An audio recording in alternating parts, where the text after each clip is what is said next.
Okay, so in this video, I'm going to do problems related to financial analysis of supply chains.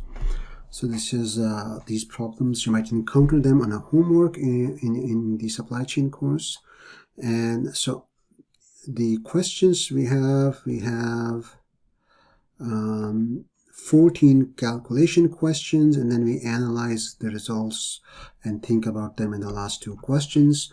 All of these questions require you to use data that's already provided in this Excel file. Okay. And so what I've done is I've already given you some hints. So if you open the file, which I just downloaded from this link, so you get this file right here where you have Macy's data and Kohl's data, and we can zoom in to see it in larger font. Okay, so I've done a couple of things at the very least to help you out. The first thing I've done is I'm not giving you the entire balance sheet. I'm giving you like a simplified balance sheet. So sometimes the balance sheet may have additional lines or subcategories under these categories, which can be confusing to somebody who does not understand how to read the financial statements. And so I've kind of simplified the situation for you. Now, if you don't know anything about financial statements of a company, I recommend you Google a tutorial on how to read financial statements, and any basic introductory tutorial on YouTube or Google will go over these terms. Also, if you don't understand a term, let's say you don't understand what is cash and short-term investments, just Google Investopedia and put in the term. And Investopedia is a website where a lot of these terms are defined. So if you Google Investopedia, cash and cash equivalents, for example, okay, and so you will get this link from Investopedia website, which will explain what this is. So it's a very small article, you need a couple of pages, and you can look up any of these terms. Now, these terms were explained in the lecture somewhat, so you should have slides of this lecture and a video recording. And if you look at this lecture, you know, a lot of the terms you need were already explained, and the formulas are all given in the lecture. So while I solve these problems, I'm also going to show you where in the lecture slides am I getting the formulas from. I recommend any formulas you use in this homework, you write them down on a piece of paper and create a cheat sheet so that you don't have to hunt in slides on an exam, for example, and you have all the formulas in one place. Or you can just copy paste from this slide into a Word document or into a new slide and have them all on one page. Okay, so this is really important because if you work in a company, this sort of analysis allows you to get some insight on the supply chain of your competitors. If your competitors are publicly traded company, because as you know, all publicly traded companies have to file financial statements. It's not just in North America, in Europe, in China, even if you're doing international comparisons for companies not listed on the US stock exchanges, you will still be able to find financial statements for publicly traded companies. Now, this data that we have are from the annual statements. Companies also publish quarterly statements, and you can do the same analysis based on quarterly statements. The only thing is things like revenue would be for that quarter. So if you want to do it on an annual basis, you could do it for that quarter. So you have to remember quarter is 3 months. So you may want to get into monthly revenue and do some of the calculations on a monthly basis. The balance sheet, the time does not matter because it's a snapshot in time. So if the balance sheet said you have this much cash, that's the cash you have on the date the statement was finalized. It's not over a period of time. So whereas quarterly or annual balance sheet items, you don't have to adjust them.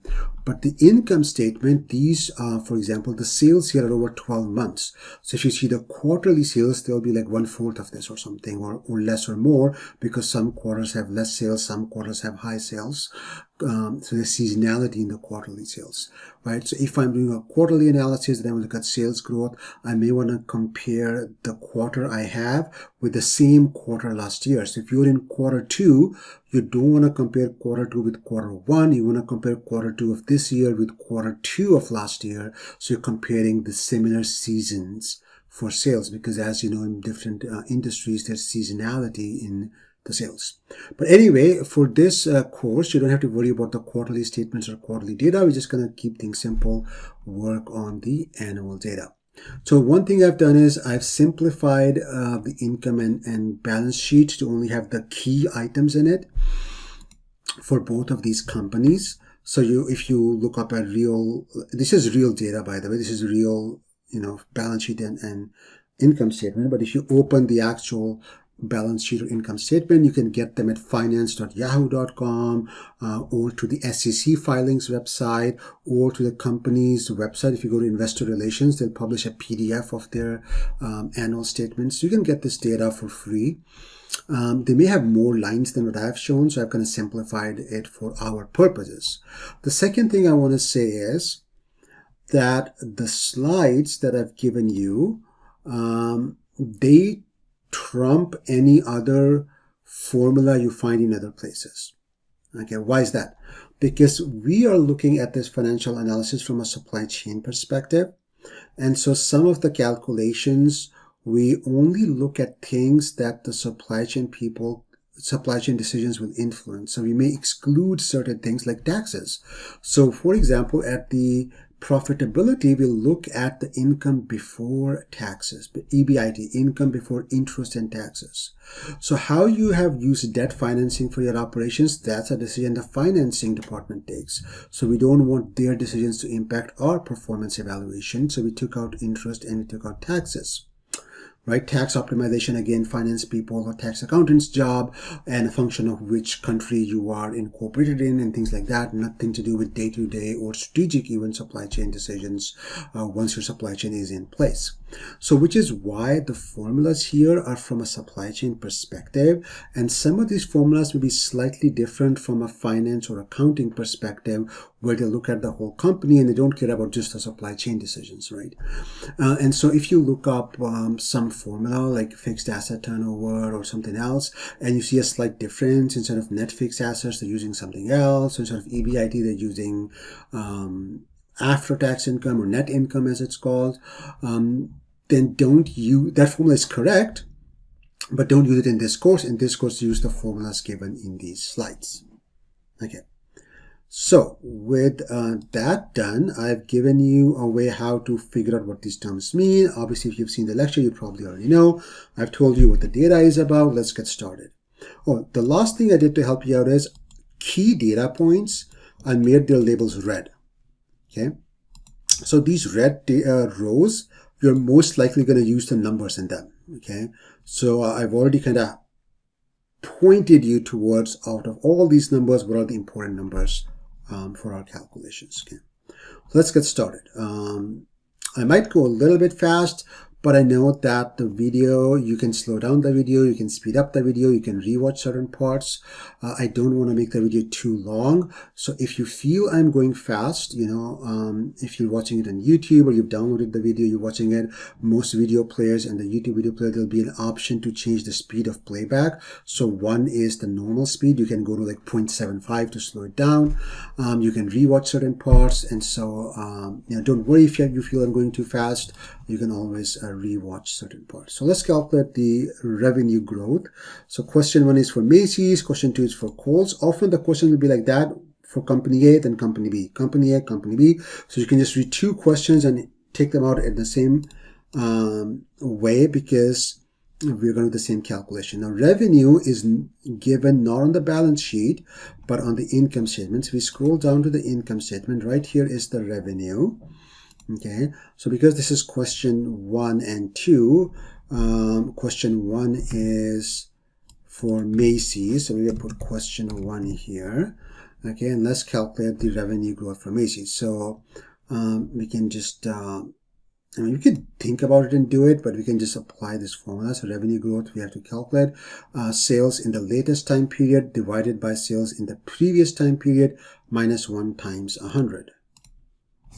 Okay, so sales in the latest time period is 2020 sales divided by sales in the previous time period minus 1 times 100. Okay. Now I know that Excel is going to do division and multiplication before addition and subtraction, so I'm going to be fine. It's not going to do this value, the value in red -1, it's going to do the division first and then do the -1. Okay, but if you want to be super careful, just add extra brackets because the brackets are solved first. If you want to be super careful, you could do it like this, where you say, okay, in brackets, I do the division, which is the innermost parentheses or brackets. I guess these are called parentheses, whatever you want to call them. In the inner parentheses first, and then you subtract the 1 after the division, and then you finally multiply the result by 100 to get on the percentage scale. So you don't want something like 0.05. It's basically 5%. So you multiply by 100 to convert 0.05 to 5%. Okay, so we got a negative number because sales has gone down, which is fine. And so this is the sales growth. So I can even put a label here. Let's call it Q1 sales growth. Okay, and then Q2 is going to be the same thing for Macy's. So I can just copy this. Oh, sorry, Kohl's. So I go to Kohl's, and I have to remember that Excel remembers that this cell G36, is referring to cells, 1, 2, 3, 4 or 5 columns to the left. And so if you leave 2 columns and paste this on the exact same relative position, here the formula should just work. So go to the revenue row, leave 2 columns, paste it here. And now you can press F2. And you can see the blue one is the right number to go on top. The red one goes at the bottom, -1 and so on. This is all correct, except this is question 2 on the homework. So I didn't have to enter the formula again because the relative position of this cell versus these 2 cells is the same. These 2 cells are a certain number of left hops from this cell. So as long as the relative positions of the cells are the same and have not put $ in to lock cells, I can just copy paste the formula, but always do F2 to double check it's picking up the right data points. Okay, so we got both answers. Now let's look at what rounding or other stuff we have to do. So it says do not enter the percentage sign, and you need 2 decimal places because it shows us in the example. Okay, so for question 1, we'll put in, which is Macy's, -1.59 because you can see 5 at 5 rounds to 59. Okay, and for Kohl's, we'll put in -1.26. So both had a sales drop. Macy's had a bigger sales drop. Okay, next up is operating margin for both Q3 Macy's, Q4 Kohl's. So if you go to the slides, the operating margin is given right here. It's EBIT. This income figure is going to come from the income statement. As you can expect, income is going to be an income statement. Sales is on the income statement, so everything is from the income statement. You divide the 2, multiply by 100. Okay, so operating margin. We're going to take the latest, obviously, because you can see the question is asking us for the latest year.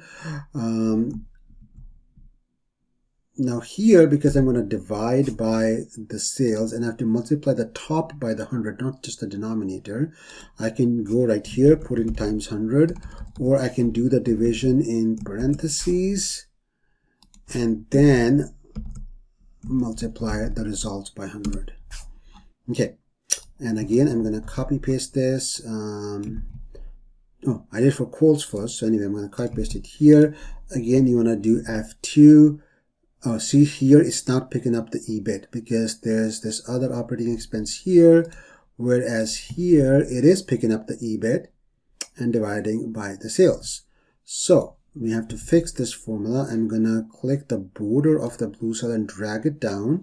Or you can just simply come here and type B40, which is the correct address. So you say row 40, column B. And so this would be EBIT over sales. That's what I need. So it's 4.58 for Macy's, 4.59, and 6.07. So 4.59 for Macy's. And then we have Kohl's is 6.07.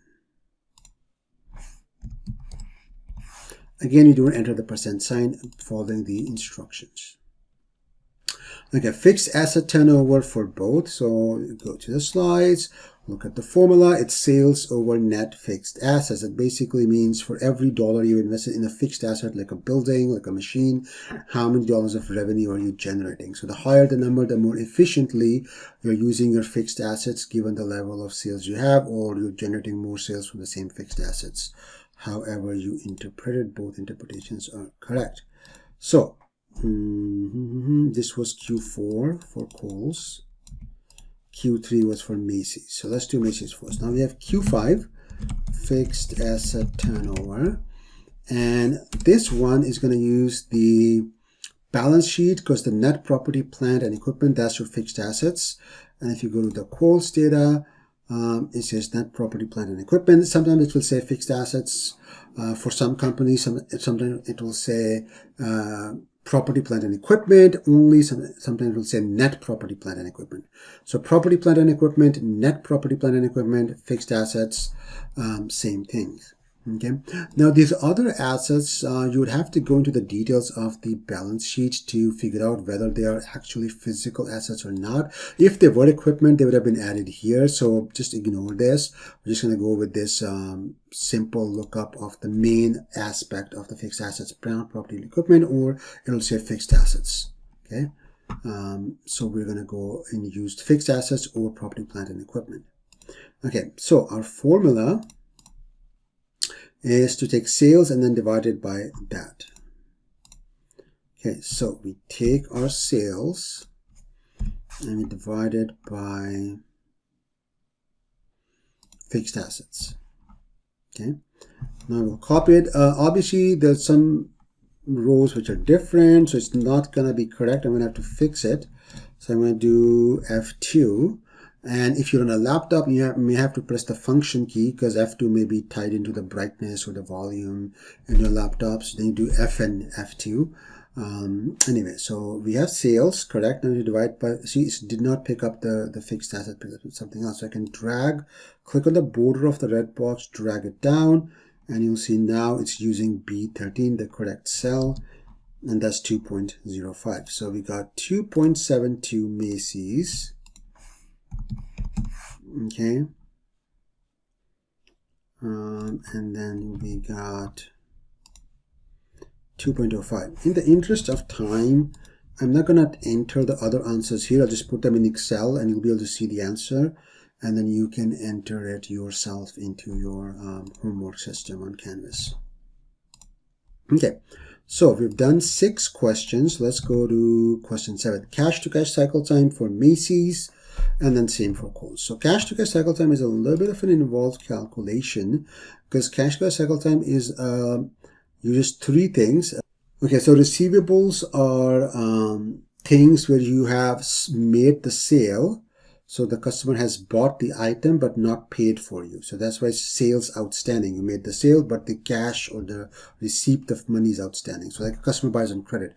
Or maybe the customer paid you part of it, like on a payment plan, but haven't paid you the full amount. So the amount that they have not paid will be part of receivables. Okay. And then you convert that to say how many days of sales do you have the receivables for? If receivables are 10 million, how many days of sales does 10 million account for?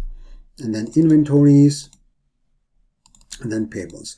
Notice that we use revenue for the sales part, but for inventories and payables, we use cost of goods sold because inventories come on the balance sheet at cost, not at the selling price. So if you make something for $10, you're going to sell it for $20, but it's in your warehouse, it's going to be on your balance sheet for $10.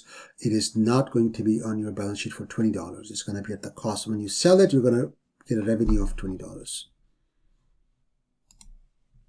Okay, so let's calculate all of this. So it's relatively straightforward. What we do is we take receivables divided by revenue per day, because revenue over 365 is revenue per day. We take inventories divided by, cost of goods sold per day, payables, cost of goods sold per day. Calculate these 2 things. So let's calculate these 3 things for both, and then it'll be relatively easy. So we need sales outstanding, days sales inventory, and payables outstanding. Payables outstanding are when we have not paid the supplier. So we've got some raw materials inventory or some components from our supplier, but we have not paid the supplier. So we're going to pay them later. Sometimes the payment terms say you can pay the supplier after 30 days or 60 days and so on. Okay. Anyway, if you need further explanation, watch the lecture. I don't want to repeat the entire lecture in this video. So if you don't understand anything, you need to watch the lecture video on this topic. Okay, so DSO, receivables over revenue per day. So receivables are on the balance sheet.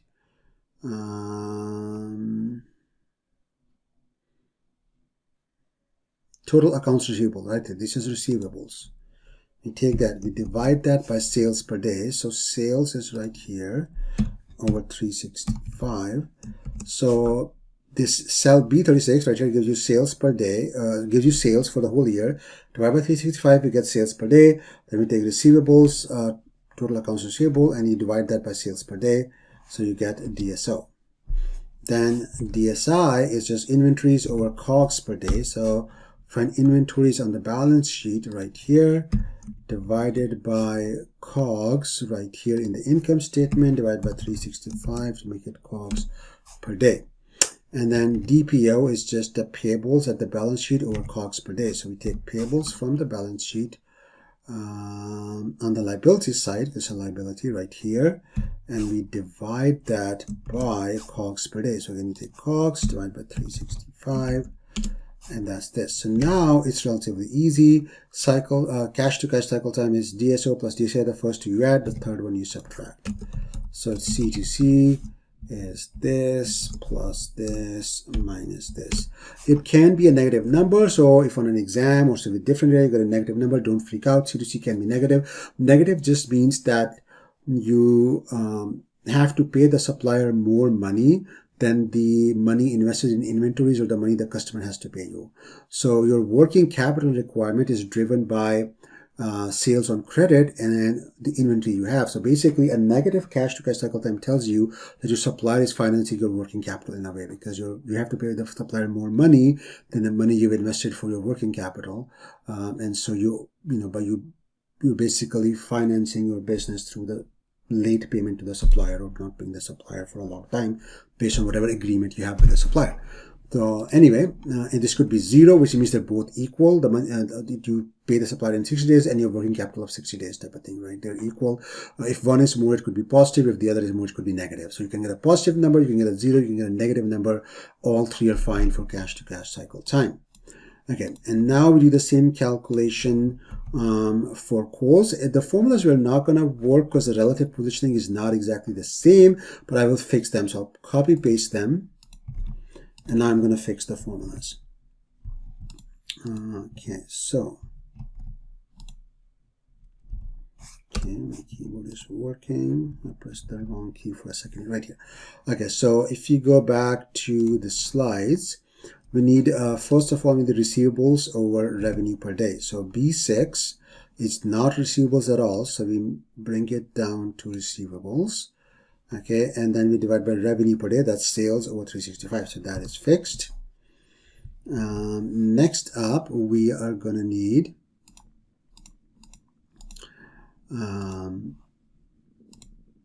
DSI. Okay, so I'm just checking the formula to make sure I don't make a mistake. Inventories over COGS per day. Okay, so we did not pick up inventories, so we have to move it down. That's inventories. And if you go to the corner of these highlighted cells, you can click and drag them. Over COGS per day, that is correct. COGS is right here. Then let's look at DPO. That's going to be accounts payable. So we bring this one down one. Okay, accounts payable over COGS per day. That's correct. Then you add the first two, subtract the third. That is correct. 65, very similar numbers. 65.16, 65.44. And by the way, you can just use Excel to give you the answer to 2 decimal places. So you don't have to manually round in your head. I mean, it's not a big issue, but you could just do that. Okay, and then we can format, copy this format and apply it here too. So 65.16, 65.44, those are 2 things you'll put in your exam. So for Macy's, you'll put in 65.16, and for Kohl's, you put in 65.44. Okay, so now we're in question 9, making good progress with the return on investment. Okay, multiply your ratio by 100 to get a percentage answers, just like is shown in the slides, round to 2 decimal places. So ROI for both. So if you go to your slides, okay, let's see, where did it give ROI? Let's keep going. Right here, ROI is given by comparing the profit, EBIT, with the capital employed. Okay, so you return on investment, right? And if you see, if you look at this number, it's 118. If you take 20 divided by 118, you get 0.17, which is 17%. So just take this and divide by this. Yeah. Now this number at the bottom is next fixed asset, which we already used in fixed asset turnover, but plus the working capital. And the working capital is given as receivables plus inventories minus accounts payable. So we have to calculate this thing first, working capital. Then we have to add the fixed assets to get the total investment, and then we have to calculate ROI. So let's get working capital first. It's like an intermediate calculation. So we get working capital.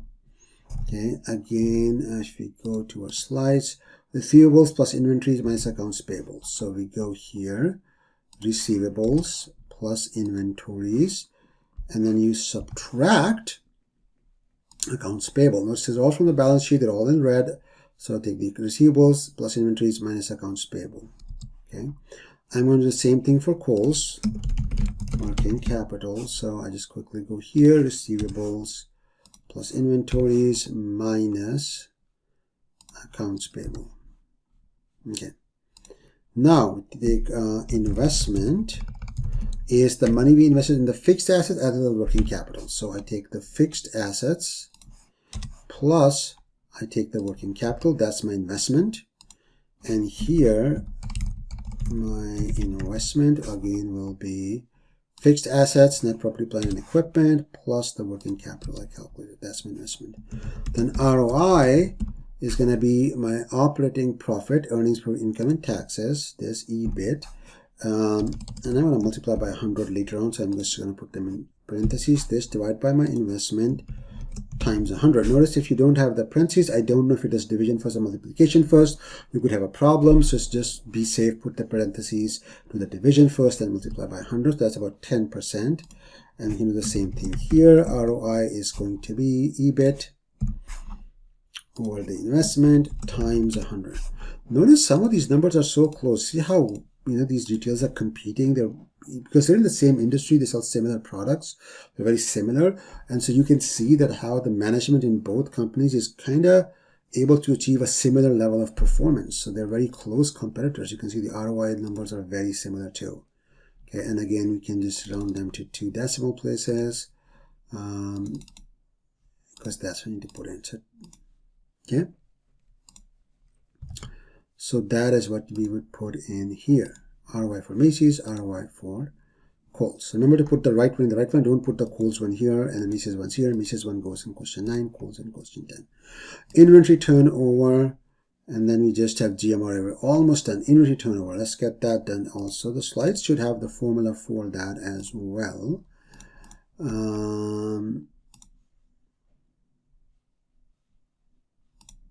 Let's see.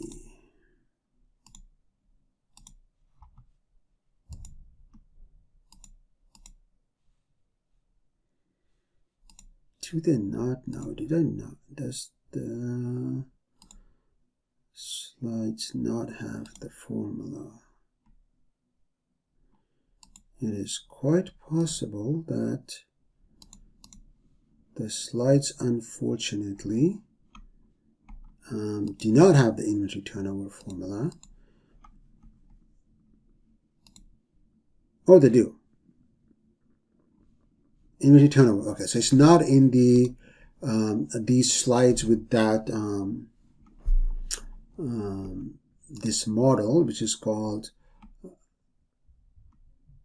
the financial performance and its drivers. The driver model, what drives the ROI, is not here. But if you go down to supply chain planning performance, that's what we're going to do now. So we already did fixed asset turnover. We got inventory turnover and GMROI. So I'm explaining you what it means, like what type of performance it measures here.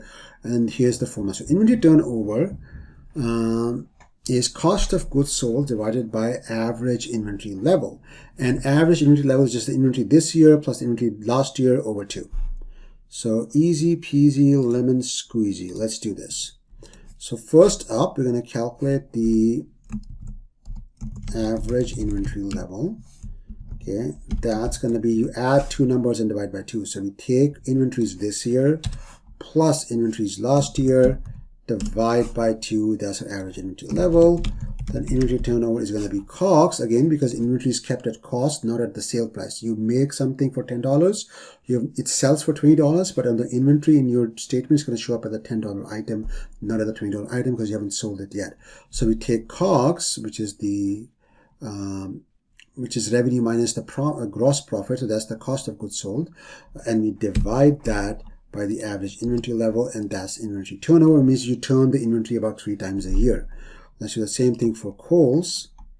Yeah, so average inventory level, take the inventories this year, let's put parentheses, inventories this year plus inventories last year divided by 2, and then we do inventory turnover. It's going to be COGS over average inventory level. Okay, so we got 3.09, 3.72. Again, the higher this number, the better, because that means your product spends less time in inventory. Once you make it or you acquire it, you sell it pretty fast. So 3.72, about 4 inventory turns, means that inventory lasts about 3 months in your company. So you buy something in January, by April you've kind of sold it, so it lasts about 3 months because you're turning inventory about 4 times a year. So 12 over 4 is 3, and here you have 3, so 12 over 3 is 4, so here inventory lasts about 4 months. So about 70% of a month, which is about, I guess, 22 days difference between the two. So inventory stays within Macy's for about 22 days more than for Kohl's. Okay, so we did that, and now we have to do GMROI. So you go, the next 2 questions are GMROI for Macy's and Kohl's. So what is GMROI? GMROI captures the gross margin return on inventory. For every dollar you invest in inventory, how much profit you generate.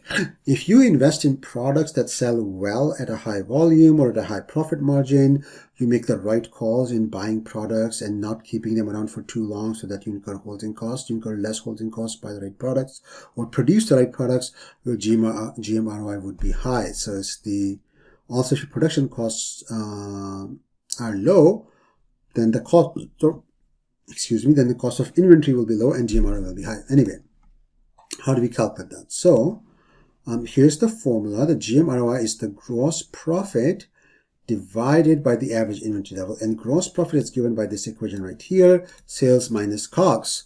So we already have average inventory level. We just calculated it for this calculation, inventory turnover. So we can use the same number here. So it's going to be really easy peasy lemon squeezy now. So let's go to Excel, calculate, let me do Macy's first so I know I have to go right to Kohl's. Gross profit is going to be sales minus COGS. And then GMROI is going to be this divided by the average inventory level. Okay, let's do it for Kohl's.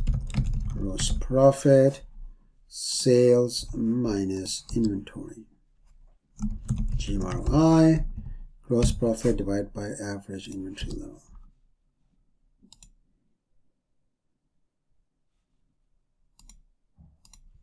Okay, what did I do wrong? Oh, I divide by inventory turnover. No, I have to divide by average inventory level, not turnover. So do not make that mistake. Divide by average inventory level, and that's it. So every dollar of inventory that Kohl's spends on inventory, they generate about $2 of profit from that $1. And for Macy's, they generate about $1.76. It's about a 20+ cent difference difference 1.76 versus 1.97, 21 cents. So for every dollar in inventory, Kohl's makes 21 cents more money than Macy's does. Okay, so that's, I believe, is the end of the calculation part. And now we have question 15. What are the three metrics that can be used to compare supply chain planning performance? And based on these metrics, which one has better supply chain planning performance? So that's just this slide right here, supply chain planning performance. That's the metrics that tell us about that is inventory turnover, GMROI, and fixed asset turnover. So let's go and look at those. So we need this for planning performance, inventory turnover, fixed asset turnover. So these are the numbers. Let me format them into decimal places. We're going to look at to compare planning performance. So let's make a new sheet here called comparison. Let's zoom in a whole lot to have things look bigger. Okay, so let's do this. Planning performance comparison. I'm going to put Macy's and then Kohl's, and then we are going to look at inventory turnover, GMROI, and fixed asset turnover. And now I can just get the values. So inventory turnover for Macy's, go to Macy's, inventory turnover is right here. GMROI for Macy's, go to Macy's tab. GMROI. You don't have to do this. I'm just putting it together so I can, it's become obvious. We can see them side by side. I like seeing things side by side.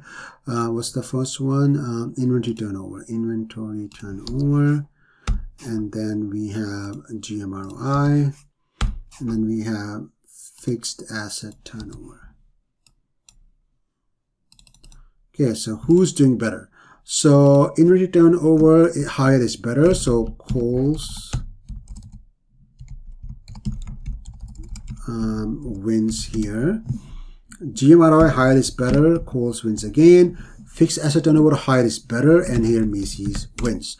So in terms of fixed assets like stores and equipment inside stores or warehouses, Macy's is more efficient. But in terms of product inventory, moving it to the supply chain, selling it for more money, Kohl's is doing better. So 2 out of 3 Kohl's wins. Also, the cost of fixed assets depends on, your financing structure and where you've made the store. But if you store, that may not be a very high cost. So this difference may not be as important as this difference. Particularly because, fixed assets don't change too much year to year. So basically, Kohl's has a little bit too much fixed assets than compared to the sales than Macy's. Macy's generates more sales from the same or lesser area. But Kohl's is doing very well in the product. So if volumes are high, these two metrics are going to give Kohl's a big advantage in profitability. Okay. Anyway, it's quite clear that Kohl's wins on 2 out of the 3 metrics. So, we can say that based on the comparison, Kohl's has the superior supply chain planning. And then if the metrics diverge, which they do, which aspects are better where? Just look here. So these 2 Kohl's are better. So forecasting accuracy, inventory management, blah, blah, blah. Kohl's is better. And fixed asset turnover, facility locations, because it also has working capital, inventory management is part of it, but working capital is much smaller compared to the other fixed assets. So this is a small part of fixed asset turnover. Mostly it's facilities, locations, and size of facilities, and how expensive equipment you've bought, right? Usually when companies are expanding, they're expanding into new areas, setting up new stores. They can be investing in new stores which don't have a very high levels of sales yet because they're just starting to grow. And so, if you compare an older, well-established company versus a new company, you might see that the older, well-established company has a higher fixed asset turnover just because they're established in higher traffic areas. The new company is trying to grow, so they are putting up new stores which don't have a lot of volume right now. So that could just be that. So I would say, in terms of facilities, Macy's is doing better, but that could just be a function of their being around for much longer than Kohl's. And for the other areas mentioned in the slide, Kohl's is doing better. If you had to invest a significant portion of your own hard-earned money into these two companies, would you invest? You're based in based in 2020. Okay, so we just have 2020 data, so you're not going to say looking today. So we can compare them. We compared them on these three metrics. Well, let's just quickly check the other metrics too. Sales growth, Kohl's is doing better. Both have a sales decline, but Kohl's has a smaller decline. Operating margin 6 versus 4.5. That's a big one. So Kohl's is much more profitable, which was suggested by these metrics on planning performance, right? They suggest Kohl's is going to be more profitable, and there it is. Operating margin is 1.5% more. That's a big 1.5% is a big deal because you are making sales in the billions. And so 1.5% of a big amount is going to be a big amount of money, which you can invest in your operations, invest in efficiencies, do all sorts of things, right? And so based on operating margin and the better planning performance, I would go for Kohl's. But as long as you make a logical argument, either way, your answer will be marked correct. You can say Macy's and give some logic, or they have stores in better locations because they're older, which shows up in their fixed asset turnover. I believe retail is not going to be a growing sector. Kohl's has the growth story for Kohl's is over. So I'm going to go with one where the stores have higher foot traffic or volume, which seems to be Macy's, because Kohl's may run into problems when a lot of its new stores don't generate sales. So you can, if you have some logic backed up by the numbers you've calculated, that's fine. To me, the operating margin and the better planning performance makes me lean towards Kohl's, but you can make any argument. Make sure your argument is backed up by the numbers. So you have to cite your numbers. Okay, Kohl's is higher on this than Macy's. Kohl's is higher on this, and this is important. That's why I'm saying X, Y, Z. So make a good argument here, and you will be marked correct. So as an example, I'm giving the argument for Kohl's. Better supply chain planning performance, which we already discussed in this question, and then higher operating margin and less sales decline than Macy's, so they are able to retain their sales in a downturn a little bit better. That's small difference, but still a difference, and so you can make those arguments for Kohl's. So that is it for this homework. If you still have questions, you still have issues, reach out to me.